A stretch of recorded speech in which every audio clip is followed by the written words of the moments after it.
জয় জয় জগবন্ধু, তুমি তো দিনজনার বন্ধু। মোর পার করিতে কাব্য সিন্ধু হাল ধরো নিজের হাতে। আমি তোমার অজ্ঞ ছেলে, অভাজন বলে মরে দিও না ফেলে, রেখো তোমার শরৎ তলে তোমারই করুণাতে। প্রভু তোমার কৃপা হলে দেখি পাথর ভাসে সাগর জলে, আবার বোবালোকেও কথা বলে দেখি পঙ্গু লঙ্ঘায় গিরি। প্রভু তোমার শক্তি বলে এই জীব শক্তি পায়, এই ভূমণ্ডলে সর্বত্রই তোমার খেলা চলে, দেখি বিশ্ব জগৎ ভরি। তাই কোথায় আমার বিশ্বপতি, নাশ করো আমার দুর্মতি, ফুটাইয়ে কাব্য গীতি যোগাও মুখের বলি। প্রভু তুমি আর থেকো না দূরে, এসো আমার হৃদয় পুরে, ভাষাও তোমার গানের সুরে, তাইতে পুনঃ পুনঃ ওই চরণ তলে আমি দিলাম অঞ্জলি। নমামি মা কুণ্ডলিনী সজ্ঞা হতে বহুদামী সর্ব অগ্রে গণনায় প্রধানা। প্রথম নেমে ধরার কক্ষে আমার ঠাই পেলাম তোমাদের বক্ষে, জীবন অন্তে হবে কিন্তু আমার শেষ বিছানা। তারপরে মাতা পিতা যুগলে বসাই কমলে, ভক্তি অর্ঘ্য পদে করি দান। কবি শিশির সরকারের সুশিক্ষার বলে গাহি কাব্য গীতি এই মহিতলে, সে আমার গুরু জ্ঞানে নমামি মহান। নামটি আমার গণপতি সরকার, এ নামের আর নাই দরকার, কাল্পনিক নাম একটা করিব ধারণ। কবি গান করতে গেলে আমি বলি সভাস্থলে একটা নামের পরে করতে হয় অবতরণ।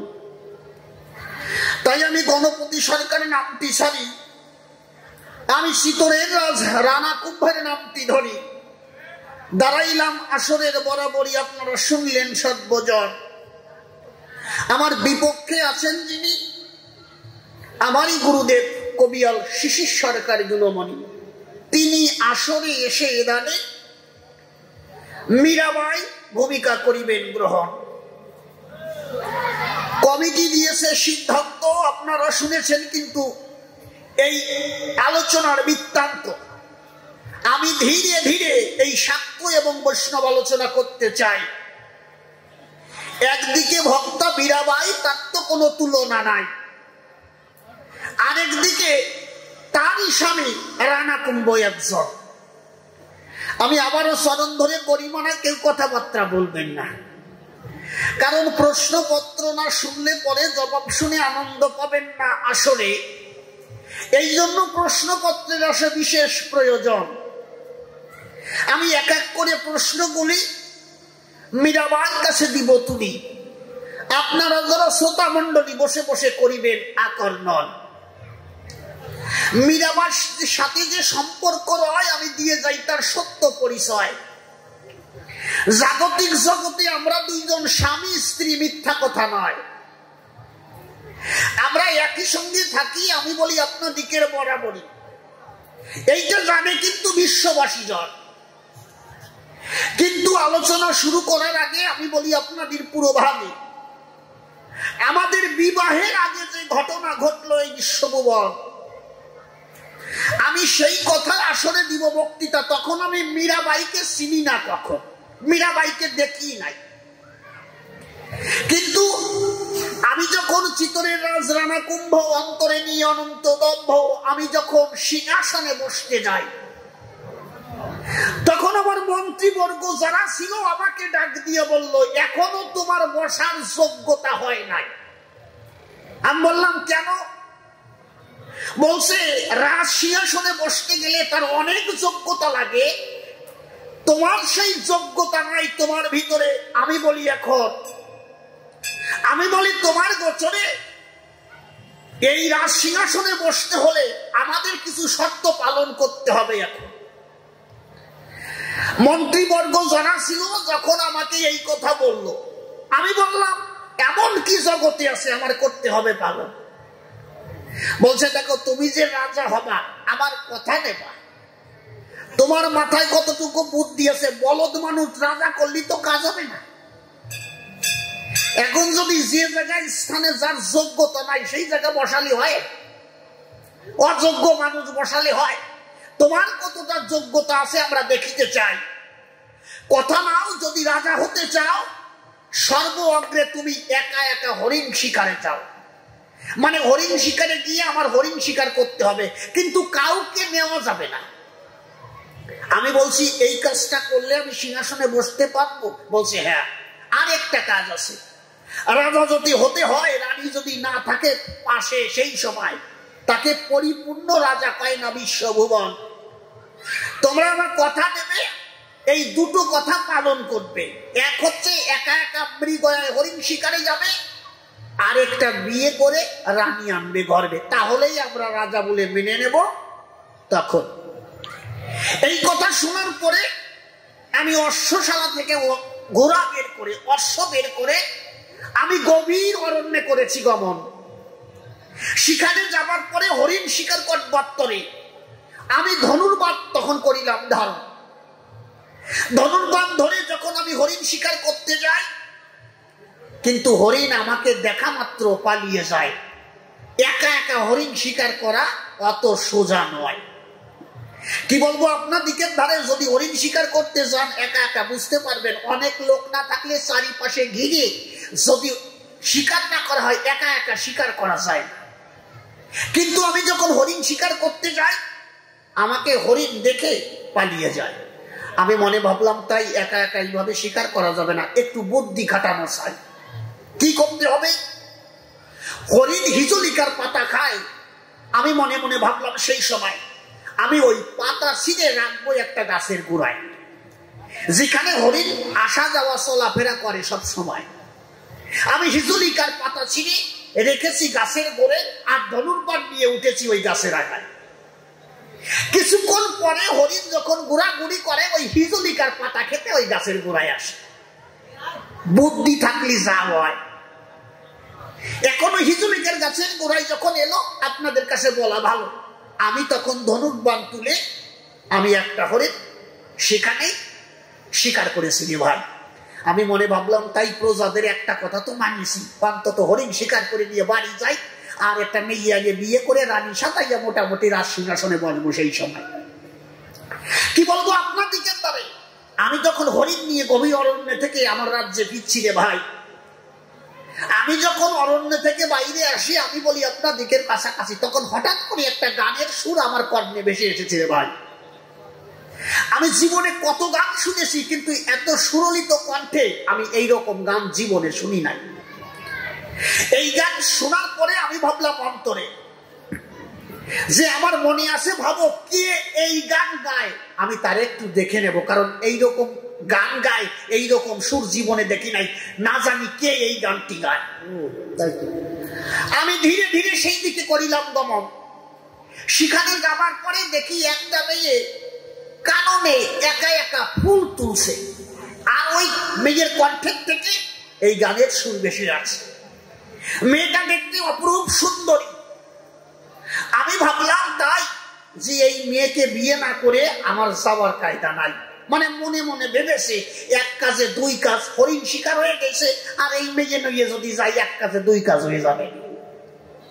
এখন ওই রানা কুম্ভ ধীরে ধীরে ওই মেয়ের কাছে যায়। মেয়ের কাছে যাবার পরে যখন দাঁড়িয়েছে মেয়ের ধারে, ওই মেয়েটা চমকে উঠেছে। কে রে? বলছে আপনি কেন এসেছেন আমার কাছে? আমি মেয়ের কাছে করলাম বর্ণনা, তোমার গান শুনে ভালো লেগেছে কিনা মনে আছে ভাবো, তোমার গান একটু শুনে নেব। বলছে একা একা গভীর অরণ্যের ভিতরে একটা মেয়ে ফুল তুলছে, আর তুমি এই জায়গায় আইছো, তোমার বোধ বরাদ্দ নাই? হ্যাঁ, এই কথা যখন কয় তখন আমি ওই মেয়েটাকে ডাক দিয়ে শোধাই, শোনো, তুমি মনে হয় আমাকে চেনো না, তুমি যে রাজ্যে ফুল তুলতেছ এই রাজ্যের রাজা আমি রানা কুম্ভ। যখন এই কথা কয় মেয়েটা একটু চুপি সারে চুপ করে রয়। তখন ওই মেয়েটাকে আমি করেছি বর্ণন, শোনো, তোমাকে দেখে ভালো লেগেছে, তুমি যদি রাজি থাকো তুমি আমার কথা নাও, আমি তোমাকে বিবাহ করিব। এখন ওই মেয়েটা ডাক দিয়ে কয়, তোমার রাজা বানাইছে কিডা? তোমার বোধ বরাদ্দ নাই? এখন বলছে সে কেমন? আমার বোধ বরাদ্দ নাই মানে একই। বলছে একটা মেয়েকে দেখে ভালো লাগলে লাগতে পারে, কিন্তু যদি ভালো লাগে, যদি বুদ্ধিমান হয় ছেলে, তখন যায় আগে গার্জেনের কাছে চলে। সত্যি কথা কিনা? গার্জেনের কাছে যাবার পরে গার্জেনকে কয় তোমার মেয়ে দেখে আমার ভালো লেগেছে, যদি বিয়ে দাও তাহলে বিয়ে করতে চাই। আর বনের ভিতরে একা একা একটা মেয়ে পেয়ে তারে বিয়ের প্রস্তাব দেয়, এ বলদ ছাড়া আর কিছু নাই। তখন মীরাবাইয়ের বয়স খুবই অল্প ছিল। আপনাদের কাছে বলা ভালো, ওই আগে বাল্য বিবাহ হতো না, আগে কিন্তু বাল্য বিবাহের একটা প্রচলন ছিল, কিন্তু বাল্য বিবাহটা বন্ধ করা হয়েছে মানে মঙ্গল হয়েছে। বর্তমান বাচ্চা ছেলে মেয়ে বিয়ে করা মানে বিপদ। একজন মানে 5 থেকে 7টা বিয়ে হওয়ার পরে 7টাই মরিছে। এখন বিয়ের বয়স আর নাই, প্রায় 80 বছর হয়ে গেছে। এরপরে 13 বছরের এক মাইয়ে বিয়ে করেছে। মেয়ে বিয়ে করে নিয়ে ঘরে এসেছে, কিন্তু ওই 13 বছরের মেয়ে ও কি বোঝে, ও ওই রান্না বান্না বাদ দিয়ে খেলতে চলে যায়, বুঝলা? ওই যে কুতকুত না কি যেন খেলে না, শুনে দিয়া সত্যি কথা না, ভুল কইছি না? ওই যে কুতকুত না কি যেন খেলে না, সারা দিয়া, মাটি কলসি সারা দিয়া, ওই রান্না বান্না বাদ দিয়ে ওই খেলতে চলে। 13 বছরের মাইয়া কি বোঝে? এখন ওই 80 বছরের বুড়ো নালিশ করেছে বড় বোনের গোসরে, তোমার বোন আমারে ভালোবাসে না, তোমার বোন আমার একটু রান্না করে দেয় না, ওই কোণে গুরুগারের সাথে খেলতে চলে যায়, তোমার বোনের সাথে আমার সংসার করার ইচ্ছে নাই, তোমার বোন এসে নিয়ে যাও। এখন যখন এই কথা বলে, বড় বোন আসলো চলে, আসে কছে কি হয়েছে? কছে তোমার বোন আমার একটু ভালোবাসে না, দেখো দি রান্না বান্না বাদ দিয়ে স্বামীর সেবা না করলে হয়, ওই যে চলে যায় কোন জায়গায় খুঁজে নাই পায়। এখন ওর বোনকে ধরে দিয়েছে, ধরিয়া নিয়ে করছে কি, শোন তুই তো বুঝিস নি আন্তলে, তোর অল্প বয়স, কথা নিবি, স্বামীকে যত্ন করবি, স্বামীকে যত্ন করবি, স্বামীকে ভালোবাসবি। কচ্ছে স্বামী আবার কি ডা? কচ্ছে স্বামী কি ডা মানে তুই যাদের বিয়ে করছিস সে তোর স্বামী, ওর স্বামী কি তাই বোঝে না। এখন কচ্ছে দিদি আমার কি করতে হবে আগে তাই কয়। কচ্ছে শোন এখন থেকে রান্না বান্না করবি, আর ওই যে তোর গোসাই রাগ করে দেখ ওই যে বারান্দায় শুয়ে রয়েছে, তুই এক কাজ কর, আমি একটা পানের খিলি বানাই দিচ্ছি, তুই এই পানের খিলিটা নিয়ে গোসাই নিয়ে যাইয়ে দে, মানে তোর স্বামী নিয়ে যাইয়ে দে, কিন্তু যাইয়ে একটা পিয়াসে ডাক দিস, যে বলিস প্রাণনাথ, প্রাণনাথ কোষ পান্না খাও, দেখবি আর রাগ পড়িয়ে যাবে। এখন ওই পানের খিলি আর ওই শিখানো বলি, ওই 13 বছরে মেয়ে পানের খিলি নিয়ে গেছে। এখন যাইয়ে গোসাই শুয়ে রয়েছে, এখন যাইয়ে কছে ও প্রাণনাথ পান নেও। ওরে বাবা, ও ভাবছে যে জীবনে কোনোদিন আমার ডাহে না, আর আজকে প্রাণনাথ কইছে। ওনার বুক চওড়ায় গেছে, 80 বছরের বুড়োর বুক চওড়ায় গেছে যে ওরে ডাক দেশে রে, আরে কলিজা কেমন যেন ঠান্ডা হয়ে গেছে। এখন ভাবতেছে আরেকবার কোক। 13 বছরের মাইয়ে প্রথমবার কইছে শুনি নাই, এবার একটু টেম্পার বাড়িয়ে গেছে, বুঝলে? এ প্রাণনাথ পান নে। এখন ও ভাবছে কি যেভাবে কইছে কইছে, প্রাণনাথ তো কইছে, আর একবার করি পান্ডা নেব।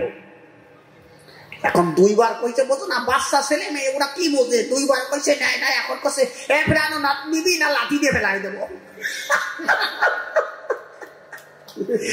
এই জন্য বাচ্চা ছেলে মেয়ে বিয়ে করা খুব বিপদ। তা আমার ভাগ্যে আজকে সেরকম একটা জুটিছে। এই মীরাবাই যিনি আমাকে ডাক দিয়ে বলেন, তিনি তোমার কি বোধ বরাদ্দ নাই, একা একা মেয়ে পেয়ে তাকে ভালোবাসা মানে বিয়ের প্রস্তাব দিতে হয়, আগে গার্জেনের কাছে যাওয়া চাই। আমি মীরার কথা শোনার পরে আমি বললাম তার গোসলে, ঠিক আছে চলো তোমার বাবার কাছে যেতে চাই। মীরা ধীরে ধীরে আমাকে নিয়ে যখন ওর বাবার কাছে গেল, এখন গিয়ে দেখি আমার রাজ্যের ভিতরে খণ্ড রাজ্যের রাজা তার বাবা ছিল, তার বাবার নাম রত্ন সিংহ। আমাকে দেখার পরে দৌড়ে এসে আমাকে প্রণাম করে, মানে আমি ওই রাজ্যের রাজা, আমার প্রজা আসলে প্রণাম করবে না, কিন্তু আমারে যখন প্রণাম করতে যায় আমি মনে মনে ভাবছি আমারে এখন করিয়ে না, তোমার মাইয়া নিলি তোমারে আমি দিয়ে পারবো না, মোটামুটি আমারে এখন দিয়ে না। যেই প্রণাম করতে যাই আমি হাত ধরে বইছি, মানে শ্বশুরের হাত ধরে বইছি।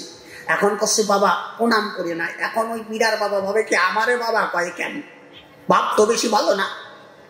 মীরার বাবা ডাক দিয়ে কয় রাজা মশাই আমার বাড়িতে এসেছেন, আমার জীবন ধন্য হয়ে যায়। কি কারণে এসেছেন আগে বসুন।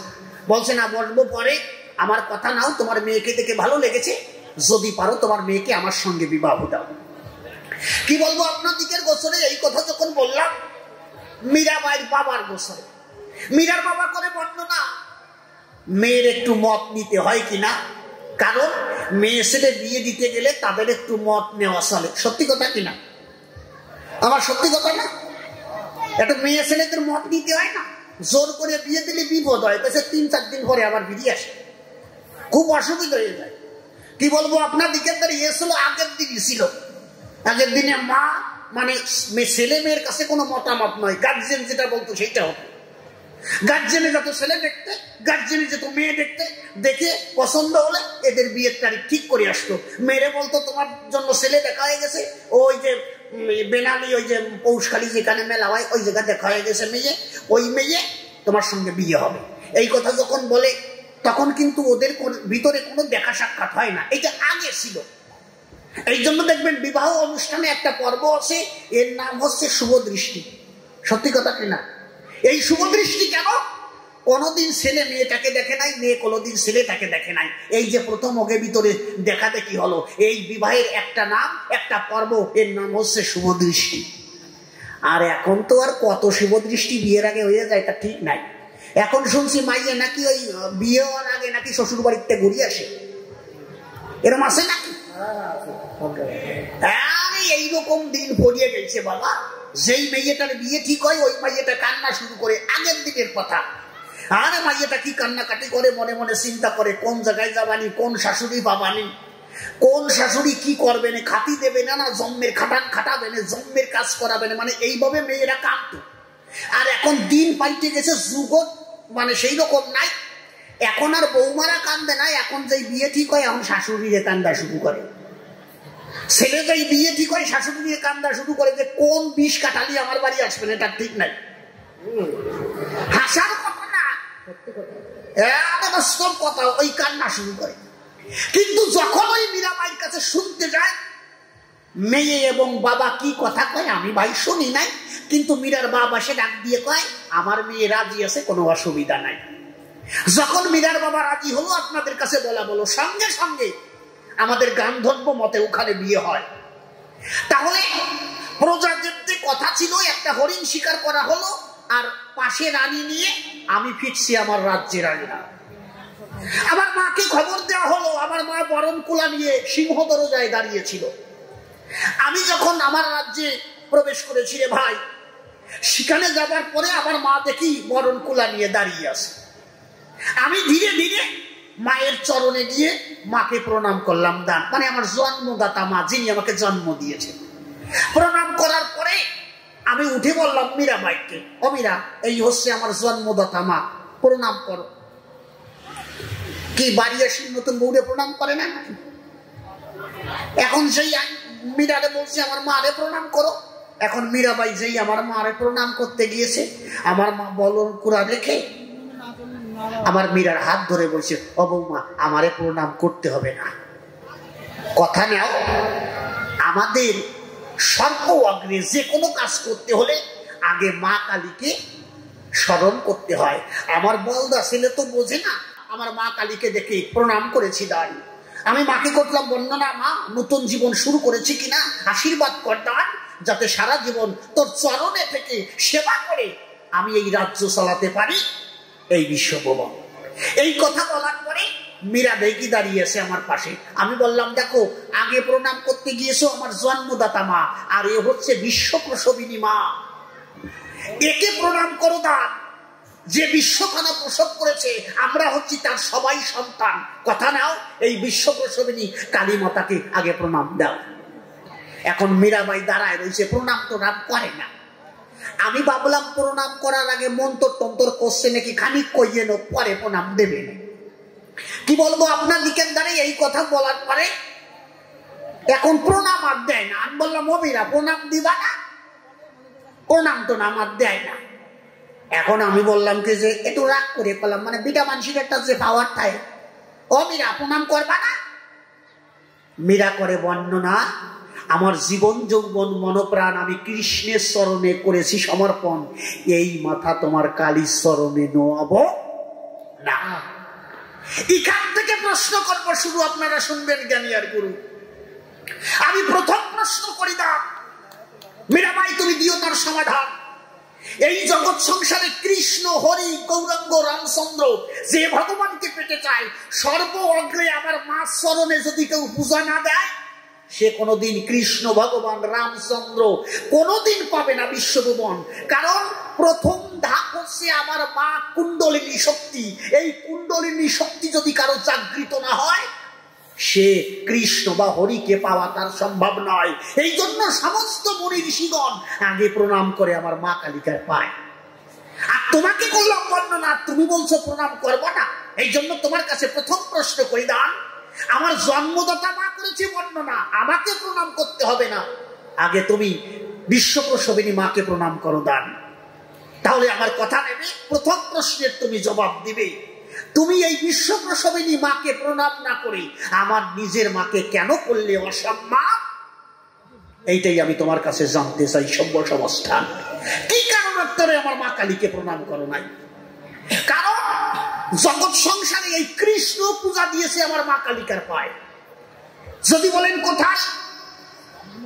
বৃন্দাবনে নিধুবনে কৃষ্ণ কালী হয়েছিল না? এই রাধারানীও পূজা দিয়েছিল, কিন্তু কার পায়?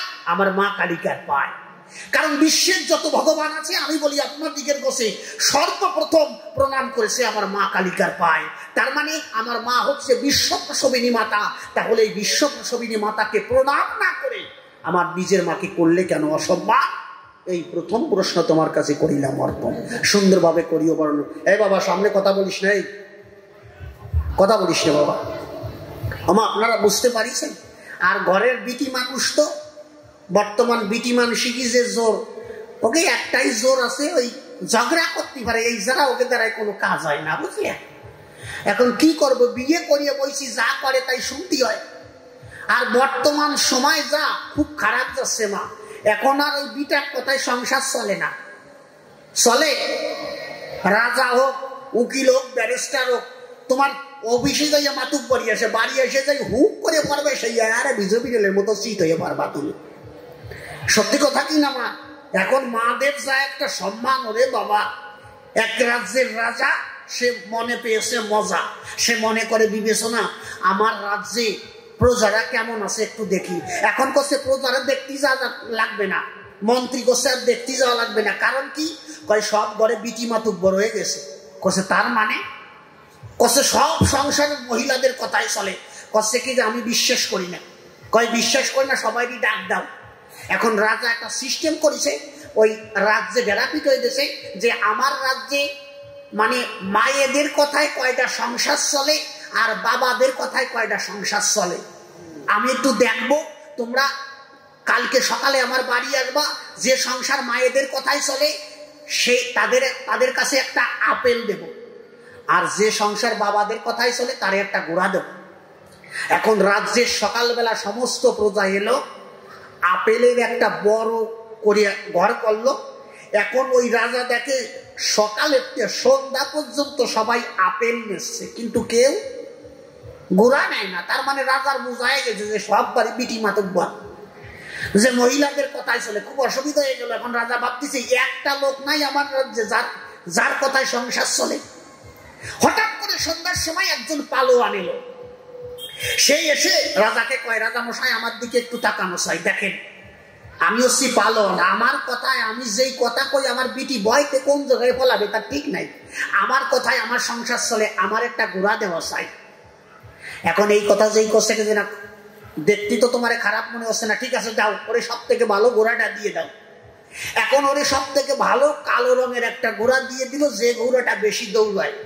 বলছে অন্তত আমার রাজ্যে সম্মানটা এই পালন রাখিছে, দিয়ে দাও ওরে ঘোড়া। ওরে ঘোড়া দিয়ে দিল, ও ঘোড়া নিয়ে বাড়ি চলে গেল। ঘন্টা খানেক পরে ঘোড়া নিয়ে ফিরে আসছে। এখন করছে ঘোড়া নিয়ে ফিরে আসলি কেন? করছে আমার বউ কালো রং পছন্দ করে না, ঘোড়াটা একটু পাল্টাই দাও।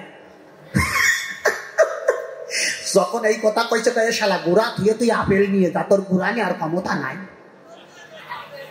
তোর ঘোড়া নেওয়ার ক্ষমতা নাই। সামান্য বউ কইছে কালো ঘোড়া পছন্দ না, তুই কইছিস তুই তোর কথায় বউ নাকি ভয়তে বলায়, আর সামান্য একটা ঘোড়া রাখতে পারলি না। এখন কি করবো, লজ্জায় ওটা আপেল নিয়ে চলে গেছে। রাজা মশাই বসে রয়েছে।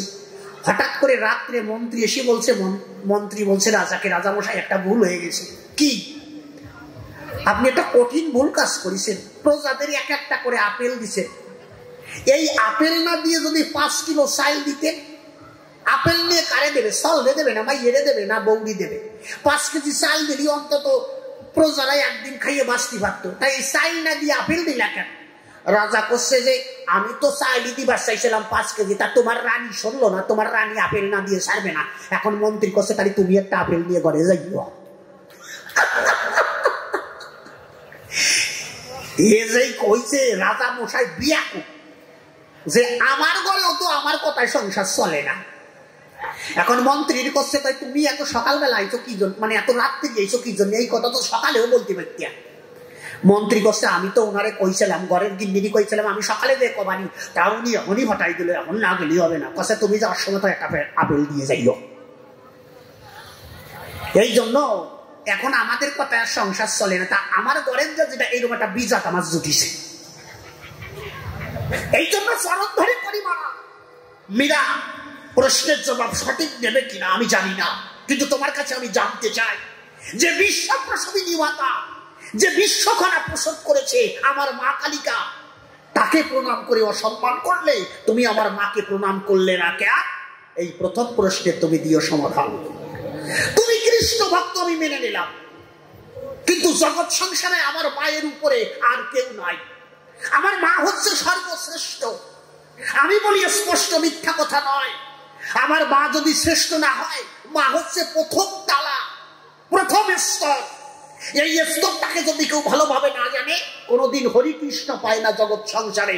এই জন্য তোমার কাছে দ্বিতীয় প্রশ্ন করি, তুমি জবাব দিও আসরের বরাবরই। আমি তোমার কাছে জানতে চাই, আচ্ছা তোমার কৃষ্ণ বড় জগৎ সংসারে না মা কালী বড়?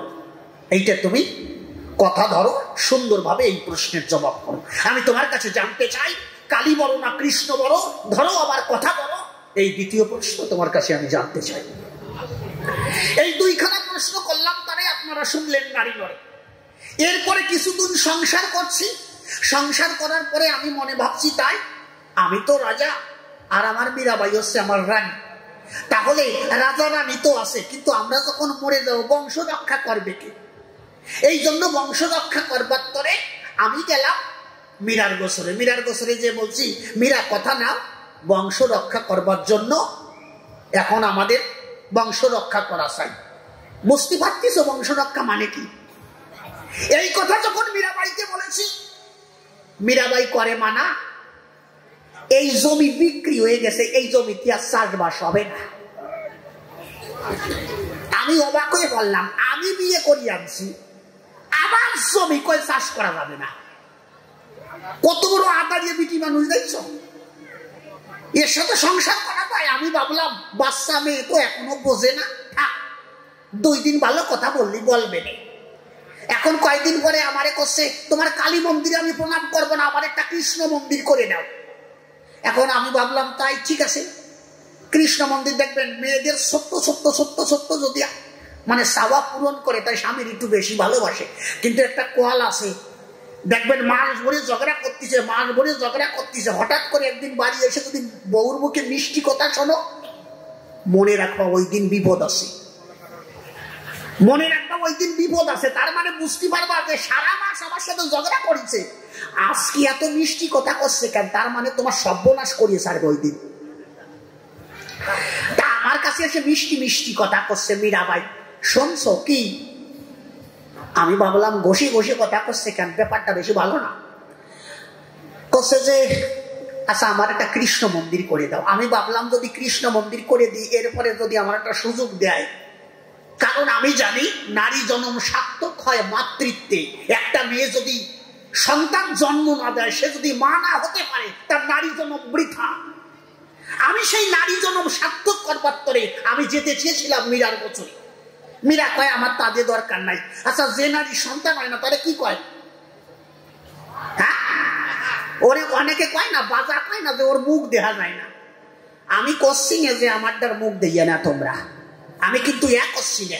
কিন্তু যে নারী সন্তান হয় না, একটা নারী জন্ম সার্থক হয় মাতৃত্বে, সেই মাতৃত্বে জোয়ার যখন আসে তখন বাবা যায় মায়ের গোসলে, আর আমার ডার কয়েকে যে জমি চাষ করা যাবে না। কি বাবা রে! এরপরে আমার ওই যে ঘষে ঘষে এসে করছে যে আমার একটা মন্দির করে দাও। কি মন্দির? কৃষ্ণ মন্দির। আমি ভাবলাম কৃষ্ণ মন্দির করে দিলি যদি আমার কথা একটু শোনে। আমি সুন্দর করে একখানা কৃষ্ণ মন্দির তৈরি করে দিয়েছি। কৃষ্ণ মন্দির তৈরি করার পরে আমাকে করে বর্ণনা, তুমি কিন্তু ওই মন্দিরে যেতে পারবে না। আচ্ছা, মন্দির তৈরি করেছি আমি, আমারে ওই জায়গায় জাতি দেবে না। আমি ভাবলাম যদি আমি ওই জায়গায় না যাইয়ে মীরা শান্তি থাকে, ভালো, আমি যাব না। কিন্তু হঠাৎ একদিন গোপনে শুনতে পাই ওই মন্দিরে মুসলমান ঢুকেছে রে ভাই। সে হচ্ছে সম্রাট আকবর। আমি যখন ভাবলাম আমি তার নিজের স্বামী, আমি মন্দিরে ঢুকতে পারি না, আর একটা মুসলমান ঢুকেছে, মনে আছে ভাবো ওই মন্দির রাখবো না, ওই মন্দির আমি ভেঙে দেব। আমি বারুদে গোলা লাগাইয়া, মানে কামান দিয়ে দিছি উড়ইয়া, মন্দির দিছি উড়ইয়া। এরপরে 2 দিন পরে আমাকে করে বর্ণনা, আমি তোমার সংসারে থাকবো না, আমি যাবো বৃন্দাবন। আমি ডাক দিয়ে করলাম, বর্ণনা মীরা তোমার বৃন্দাবন যেতে হবে না, কারণ আমি তোমার জগৎ স্বামী। এই স্বামীকে ভজনা করলে পরম স্বামীকে পাওয়া যায়, এই পতিকে ভজনা করলে তুমি পরম পতিকে পাবে, আমাকে ছেড়ে তুমি যেও না।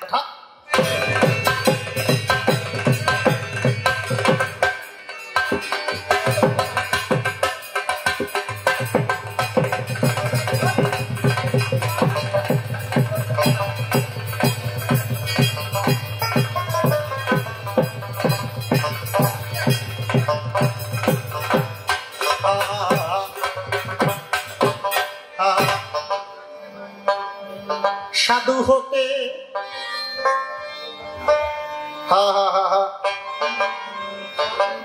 ভালোবাসা জানতাম না রে, শিখাইলে তুমি।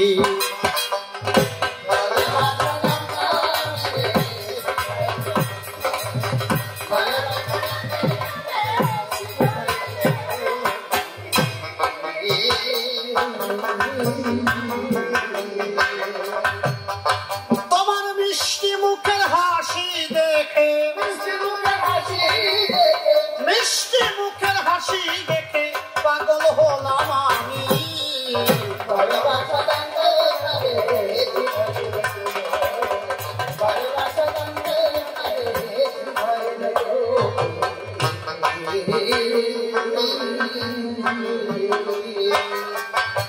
তোমার আমার প্রথম দেখা হলো যে সময়, সুপি সুপি কাছে এসে দিলে পরিচয়।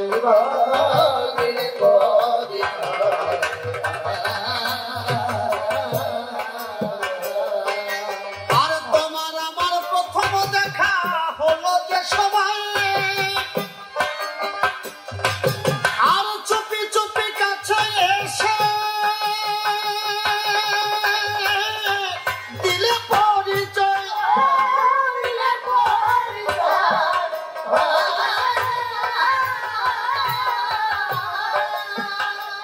তোমার রূপের কিরণ লেগেছে গায়ে,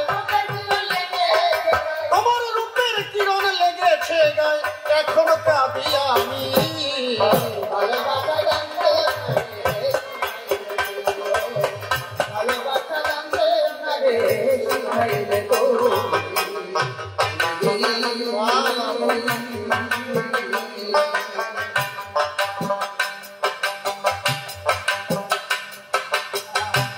তোমার সাথে কথা বলতে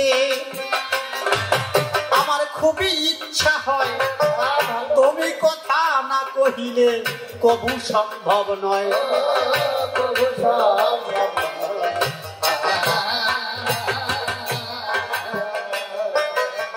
তোমার সাথে কথা বলতে খুবই ইচ্ছা হয়, তুমি কথা না কহিলে কবু সম্ভব নয়।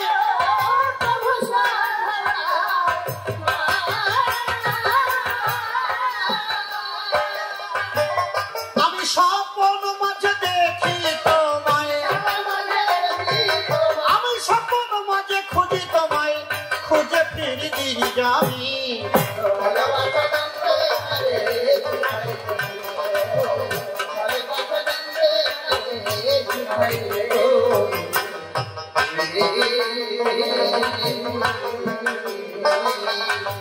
তুমি বন্ধু দূরে থাকো, আমি করি হাহুতাশ, তবু হৃদয় মাঝে বন্ধু তুমি সদা করো বাস।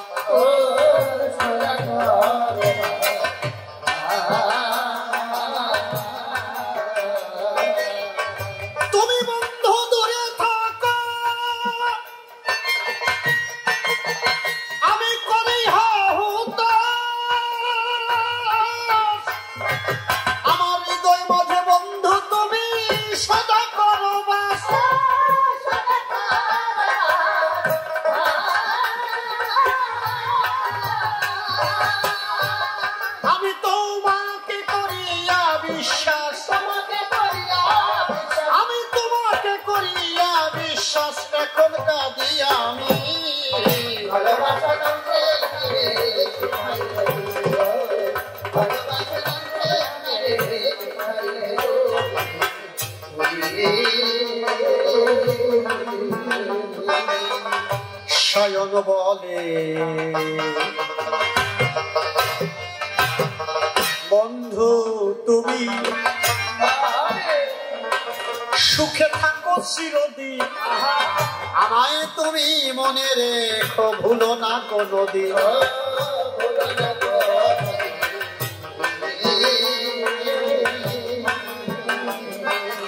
আর সায়ন বলে বন্ধু তুমি সুখে থাকো চিরদিন, আমায় তুমি মনে রেখো ভুলো না কোনোদিন।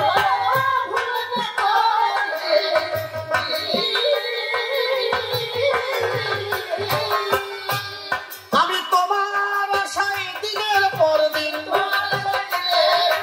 আমি তোমার আশায় দিনের পর দিন বসে বসে কাঁদি।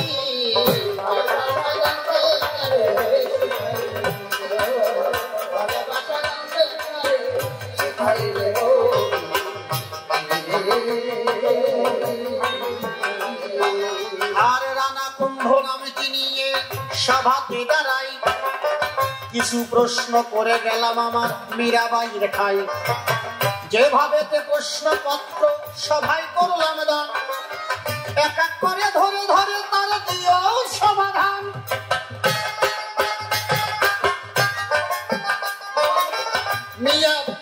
মীরাবাইকে বিয়ে করে যখন আনলাম ঘরে, কি ঘটনা ঘটিল আমি বলিব আসরে।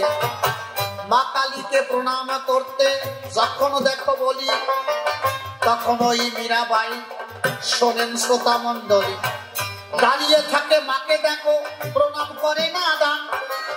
তখন আমি বললাম ওই মীরার ওই স্থান,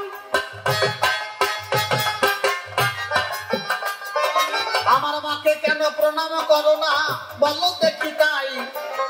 কি দোষ হয়েছে মায়ের বলো না আমায়।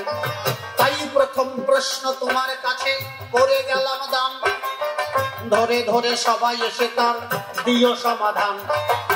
মাকে কেন প্রণাম করলে না জানিবারে চাই, এই প্রথম প্রশ্ন তোমার কাছে জানিবারে চাই।